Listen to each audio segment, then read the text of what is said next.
Hello दोस्तों, नमस्कार। हम लोग पढ़ रहे हैं सौर मंडल, सोलर सिस्टम। सौर मंडल का पार्ट 1 वीडियो आप सभी को प्रोवाइड करवा दिया गया है। यदि आप उस वीडियो को नहीं देखे हैं तो उसका लिंक इस वीडियो के डिस्क्रिप्शन बॉक्स में दिया रहेगा। आप उस वीडियो को अवश्य देख लें। साथियों, आपसे गुजारिश है इस वीडियो का आप अंत तक अवश्य देखें। हम लोग पढ़ रहे हैं अभी सौर मंडल, और सौर मंडल के पार्ट 1 वीडियो में आप सभी को बताया गया था कि सूर्य से दूरी के अनुसार ग्रहों का क्रम क्या है, और सबसे बड़ा ग्रह कौन है, सबसे छोटा ग्रह कौन है, ग्रहों का आकार के अनुसार क्रम भी बताया गया था। साथ ही आप लोगों को पार्ट 1 वीडियो में ग्रहों के कलर अर्थात रंगों के बारे में बताया गया था, और उसके खोजकर्ता के बारे में बताया गया था। साथियों, आइए हम लोग आगे चलते हैं सौर मंडल के तहत।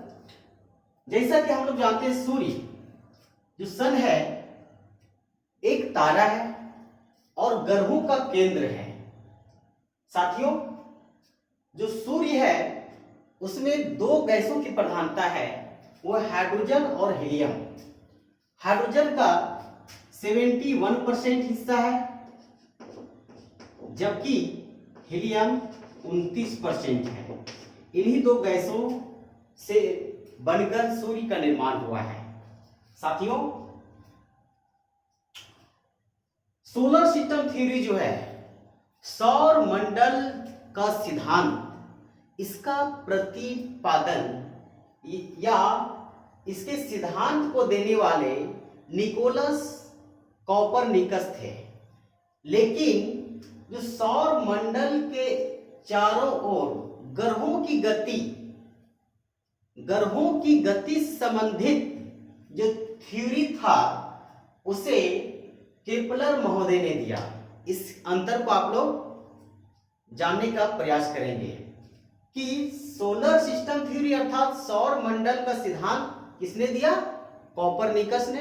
लेकिन ग्रहों की गति से संबंधित सिद्धांत जो दिया था, ग्रहों की गति के बारे में बताया, सबसे पहले वो कौन थे, केपलर महोदय थे। दोस्तों, जो सूर्य है, सूर्य के चारों ओर फैले हुए प्रकाश है ना, प्रकाश का मंडल है, आवरण है, जिसे हम लोग प्रभा मंडल या आभा मंडल के नाम से जानते हैं। साथियों, जो प्रभा मंडल या आभा मंडल है, यहां से बहुत सारी किरणें निकलती हैं। कुछ किरणें रंगीन होती हैं, और ये जब किरणें, रंगीन जो किरणें हैं, जैसे मानते हैं हम लोग यहाँ पर सूर्य है, इसके समझने का प्रयास करेंगे आप लोग। ये सूर्य है और ये हमारा पृथ्वी है, ठीक है, ये अर्थ है। तो पृथ्वी के ग्रेविटेशन फोर्स के कारण जो यहाँ का जो रंगीन प्रकाश, ये उत्तरी ध्रुव और ये दक्षिणी ध्रुव, उत्तरी ध्रुव और दक्षिणी ध्रुव में प्रवेश करता है। तो उत्तरी ध्रुव में और दक्षिणी ध्रुव में इसका नाम अलग अलग है। उत्तरी ध्रुव में इसे हम लोग रंगीन प्रकाश को अरोरा बोरियालिस कहते हैं, अरोरा बोरियालिस कहते हैं। और दक्षिणी ध्रुव में जो रंगीन प्रकाश पड़ता है, उसे हम लोग अरोरा ऑस्ट्रेलाइड कहते हैं।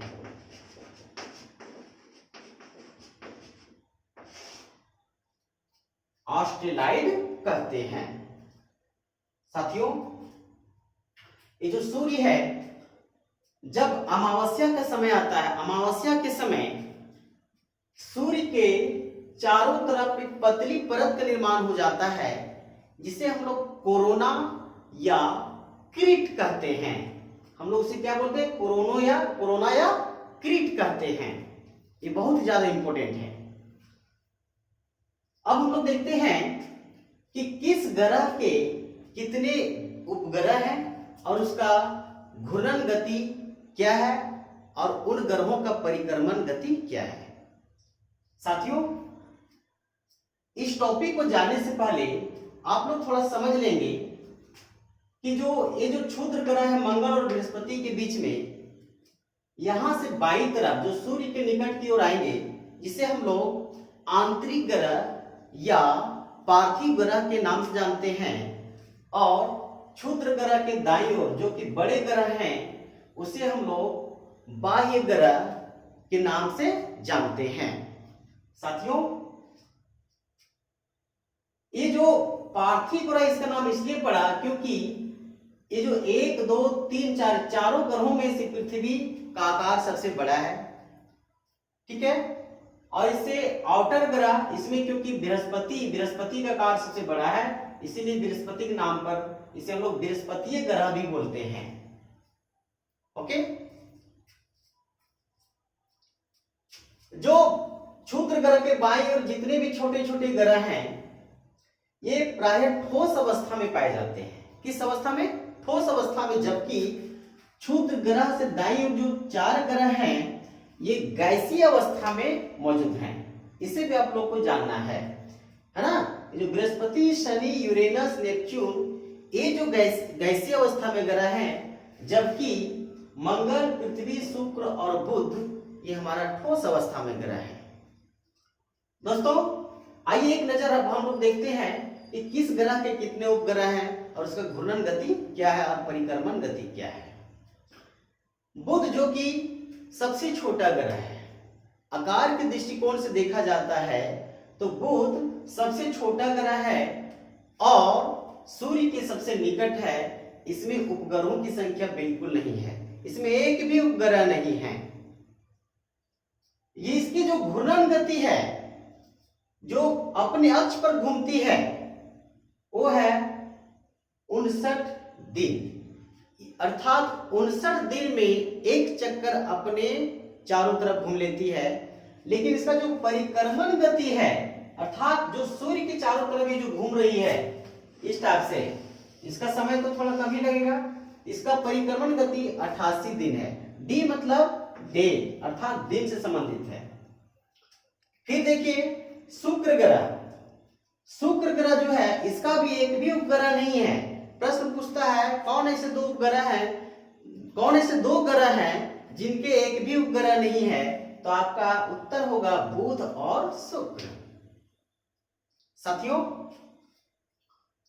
इसका जो घूर्णन गति है, अर्थात अपने अक्ष पर जो घूमती है ये, वो 243 दिन में घूमती है, यानी बहुत ज्यादा दिन लगाती है। यहां से प्रश्न बनता है कि कौन ऐसा ग्रह है जो अपने अक्ष पर जिसका घूर्णन गति सबसे अधिक है, तो आंसर होगा आपका शुक्र। कितना दिन है? 243 दिन। जबकि इसका परिक्रमण काल है, जो ये सूर्य के चारों तरफ घूम जाती है, मात्र 225 दिन में घूमती है। ये डिफरेंट है। जो शुक्र ग्रह है, आप लोग को मालूम है कि शुक्र ग्रह को हम लोग चमकीला ग्रह के नाम से जानते हैं। इसे इसका जो आकार और घनत्व में पृथ्वी के समान है, अतः इसे पृथ्वी की जुड़वा बहन कहा जाता है। इसे सांझ का तारा और भोर का तारा भी कहा जाता है। इन ग्रहों को बुध, शुक्र, पृथ्वी, मंगल और बृहस्पति, इन ग्रहों को हम लोग नग्न आंखों से भी देख सकते हैं। कुछ हद तक शनि को भी देखा जा सकता है। लेकिन जो शुक्र ग्रह है, ये जो चक्कर लगाते हैं, किसके चक्कर? सूर्य के चक्कर लगाते हैं उल्टी दिशा। जितने भी ग्रह हैं सभी पश्चिम से पूर्व की ओर, किधर से किधर? पश्चिम से पूर्व की ओर लगाते हैं। लेकिन ये जो ग्रह है वो पूर्व से पश्चिम की दिशा में लगाता है। कौन? शुक्र। एक और ग्रह है शुक्र और यूरेनस। शुक्र और यूरेनस ऐसे दो ग्रह हैं साथियों, जो सूर्य की परिक्रमा विपरीत दिशा अर्थात पूर्व से पश्चिम दिशा में करते हैं। जबकि जितने भी ग्रह हैं सभी ग्रह पश्चिम से पूर्व की ओर चक्कर लगाते हैं। ठीक है, अब आगे देखते हैं हम लोग पृथ्वी के बारे में। पृथ्वी का एकमात्र उपग्रह है वो है चंद्रमा। कौन है दोस्तों? वो है चंद्रमा। तो चंद्रमा पृथ्वी के एकमात्र उपग्रह है। अब चंद्रमा यदि पृथ्वी का उपग्रह, उपग्रह किसे बोलेंगे? ग्रह का मतलब हो गया कि सूर्य के चारों तरफ चक्कर लगाने वाला पिंड, लेकिन ग्रह के जो चारों तरफ चक्कर लगाता है इस टाइप से पृथ्वी है, इसको चारों तरफ जो चक्कर लगाता है उसे हम लोग उपग्रह कहते हैं। तो उपग्रह चंद्रमा पृथ्वी का एकमात्र उपग्रह है। चंद्रमा जो अपने अक्ष पर घूमती है, जिसकी घूर्णन गति है वह 24 घंटा, अर्थात 24 घंटा में पृथ्वी, चंद्रमा नहीं, पृथ्वी का जो घूर्णन गति वो है 24 घंटा, और सूर्य के चारों ओर जो घूमती है उसमें समय इसको लगता है 365 दिन और 6 घंटा, अर्थात 365 दिन हम लोग जानेंगे। साथियों, ये चंद्रमा पृथ्वी का एकमात्र उपग्रह है, तो चंद्रमा को हम लोग जीवाश्म ग्रह के नाम से भी जानते हैं, क्योंकि वहां पर जीवों का अवशेष पाया गया है। साथ ही जो चंद्रमा है, चंद्रमा में 1969, याद रखेंगे 1969 ईस्वी में नील आर्मस्ट्रॉन्ग और यूरी गागरिन, खास करके नील आर्मस्ट्रॉन्ग ने सबसे पहले अपना कदम रखा था। कहां पर? चंद्रमा पर अपना कदम रखा था 1969 ईस्वी में। चंद्रमा में जो है धूल के मैदान है। क्या है वहां पर? धूल के मैदान है, जिसे हम लोग सी ऑफ ट्रांक्विलिटी कहते हैं। तो जहां पर आर्मस्ट्रॉन्ग ने, नील आर्मस्ट्रॉन्ग ने जो कदम रखा था, उस स्थान को सी ऑफ ट्रांक्विलिटी के नाम से जाना जाता है। साथ ही चंद्रमा में जो धूल के मैदान है उसे हम लोग शांति सागर के नाम से भी जानते हैं। इसे भी आप लोग याद रखिए। ओके, अब हम लोग आगे बढ़ते हैं और देखते हैं मंगल के बारे में। साथियों, मंगल जो ग्रह है, मंगल ग्रह के उपग्रह कितने हैं? 2 हैं। कितने हैं? 2 हैं। इसका नाम है फोबोस और डिमोस। याद रखेंगे, फोबोस और डिमोस। जो डिमोस है साथियों, ये सबसे छोटा उपग्रह है। सौर मंडल में जितने भी उपग्रह हैं उनमें सबसे छोटा उपग्रह कौन है? वो है डिमोस। लेकिन प्रश्न आपसे यदि पूछता है कि फोबोस और डिमोस किस ग्रह के उपग्रह हैं, तो उत्तर होगा किसका? मंगल का।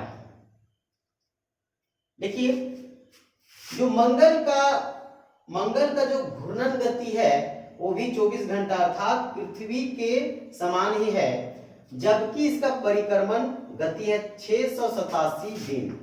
687 दिन, क्योंकि ये थोड़ा दूर में है तो इसको चक्कर लगाना में तो समय लगेगा, तो समय इसका लगता है 687 दिन, लेकिन पृथ्वी के समान ही ये जो है इसका घूर्णन गति बिल्कुल 24 घंटा ही है।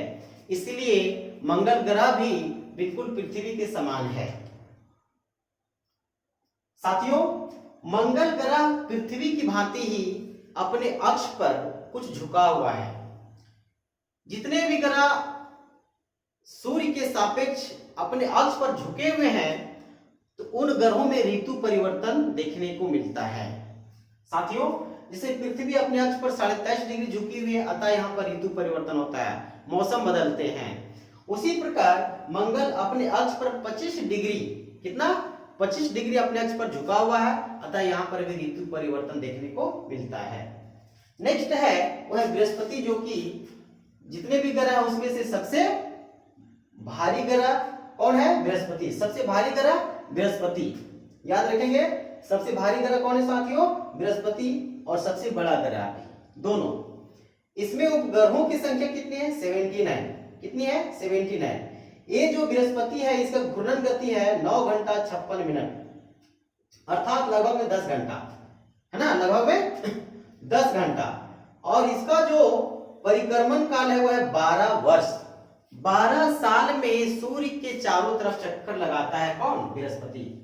साथियों, बृहस्पति के उपग्रहों की संख्या जो 79 है, पहले तो बृहस्पति ही सबसे अधिक उपग्रहों वाला ग्रह था, परंतु अभी देखा जाता है तो वर्तमान समय में बृहस्पति से भी ज्यादा उपग्रह की संख्या शनि की हो गई है।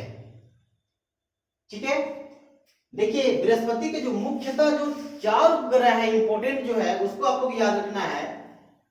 बृहस्पति का गैनीमेड, यूरोपा, ईओ और गैलिस्टो। गैनीमेड, यूरोपा, ईओ और गैलिस्टो, उसमें जो गैनीमेड उपग्रह है वो जितने भी उपग्रह है सबसे उसमें बड़ा है। यदि प्रश्न पूछता है कि सबसे बड़ा उपग्रह कौन है, गैनीमेड, और सबसे छोटा उपग्रह तो डिमोस, सबसे छोटा उपग्रह डिमोस और सबसे बड़ा उपग्रह गैनीमेड। साथियों एक चीज आप लोगों को छूट गया था कि मंगल ग्रह में निक्स ओलिंपिया नामक एक पर्वत है। निक्स ओलिंपिया नामक जो पर्वत है इसकी ऊंचाई आप लोग जान लेंगे, जो माउंट एवरेस्ट की ऊंचाई है 8,848 मीटर, उससे जस्ट 3 गुना है। ठीक है, तो यदि प्रश्न पूछता है कि निक्स ओलिंपिया किस ग्रह का पर्वत है तो होगा मंगल ग्रह, जिसकी ऊंचाई माउंट एवरेस्ट से 3 गुनी है। ठीक, आइए नेक्स्ट है शनि के बारे में देखते हैं। शनि ग्रह के उपग्रहों की संख्या 82 है और इसका जो घूर्णन गति है 10 घंटा 40 मिनट, इसको भी 10 घंटा के आसपास माना जा सकता है। लेकिन इसका जो परिक्रमण काल है वह है 30 साल। 30 साल में सूर्य के चारों तरफ ये चक्कर लगा पाता है। एक बार एक चक्कर लगाने में इसको 30 साल का समय लगता है। शनि ग्रह जो है, शनि ग्रह का जो सबसे इंपॉर्टेंट जो उपग्रह है वो है टाइटन। टाइटन है, लापिटस है, रिया है, हेलेन है इत्यादि। लेकिन शनि ग्रह के सबसे अधिक उपग्रह है, याद रखेंगे सबसे अधिक उपग्रह वाला ग्रह कौन है, शनि है। शनि ग्रह का जो टाइटन उपग्रह है वो गैनीमेड के बाद सेकेंडवा स्थान में आता है। अर्थात सबसे बड़ा उपग्रह कौन है, गैनीमेड, दूसरा सबसे बड़ा उपग्रह कौन है, टाइटन। और टाइटन किसका उपग्रह है, शनि का। साथियों शनि ग्रह के बारे में एक चीज और आप लोग जान लेंगे कि शनि ग्रह का भार सबसे कम होता है। अर्थात सबसे हल्का ग्रह कौन है, सबसे हल्का ग्रह है शनि, और सबसे भारी ग्रह कौन है, वह है बृहस्पति। ओके, आगे आते हम लोग अरुण के बारे में, जिसको हम लोग यूरेनस बोलते हैं। तो अरुण ग्रह, इसके उपग्रह की संख्या 27 है और इसका जो समय लगता है घूर्णन, अपने अक्ष पर जो घूमने का समय है वह 17 घंटा, जबकि सूर्य के चारों तरफ चक्कर लगाने में इसको समय लगता है 84 साल, 84 ईयर, वाई मतलब ईयर। ओके, देखिए अरुण जो है अर्थात यूरेनस ग्रह के जो उपग्रह का नाम है बिल्कुल शेक्सपियर के जो पात्र होते थे, विलियम शेक्सपियर का नाम आप लोग सुने होंगे, उसी के नाम पर रखा गया है। जैसे मिरांडा, एरियल, है ना, 2 बार लिखा गया है मिरांडा, एरियल। तो ये सब जो है ये बिल्कुल क्या है नाम, ये नाम शेक्सपियर के जो पात्र होते थे उसका नाम के आधार पर रखा गया है। साथियों अरुण जो ग्रह है ये भी अपने अक्ष पर कुछ झुका हुआ है और कुछ झुका हुआ है, अतः इसे लेटा हुआ ग्रह के नाम से जानते हैं। एक इंपॉर्टेंट प्रश्न है कि लेटा हुआ ग्रह किसे कहते हैं, तो उत्तर होगा यूरेनस अर्थात अरुण, जिसका रंग हरा होता है। नेक्स्ट है वरुण अर्थात नेपच्यून। देखिए वरुण जो है इसके उपग्रहों की संख्या 24 है और ये 16 घंटा का समय लेता है, थोड़ा सा कम समय लगता है घूर्णन गति घूमने में, लेकिन सूर्य की परिक्रमा करने में इसको 164 साल का समय लग जाता है, बहुत ज्यादा समय लग जाता है। जो वरुण है अर्थात नेपच्यून है, इसके जो उपग्रह है वह है नेरीड, N1, N2 और N3। नेरीड, N1, N2 और N3 जो कि इसके उपग्रह की संख्या टोटल है 24। साथियों एक चीज आप लोग जान लेंगे, जो नेपच्यून ग्रह है इसकी खोज 3 व्यक्तियों ने किया था, जैसा कि पार्ट 2 वीडियो आप लोग को बताए थे, है ना। एक नाम था एरियल महोदय, एरियल, ठीक है, और एक थे गैले। कभी कभी अब यदि आपको प्रश्न में एरियल नहीं लिखा रहेगा तो आपको गैले लगाना पड़ेगा। गैले ने नेपच्यून ग्रह की खोज किया था। ठीक, साथियों जो प्लूटो है, प्लूटो पर आप लोग जान चुके हैं कि प्लूटो एक छोटा बौना ग्रह है, ठीक है। तो प्लूटो ग्रह का भी एक उपग्रह है जिसका नाम है चारोन। उसका नाम क्या है, चारोन, इसे भी आप लोग को याद रखना है। तो साथियों आज हम लोग पार्ट 2 वीडियो के अंतर्गत सौर मंडल को विस्तार से देखें और हम लोग इसके विभिन्न जो भी टॉपिक मिला उसके बारे में हम लोग चर्चा किए। आशा ही नहीं, मुझे पूर्ण विश्वास है कि यह वीडियो आपको पसंद आया होगा। यदि आपको यह वीडियो पसंद आया तो साथियों हमारे चैनल को सब्सक्राइब कर लें, बेल आइकन को प्रेस करें और लाइक करें। बहुत बहुत धन्यवाद।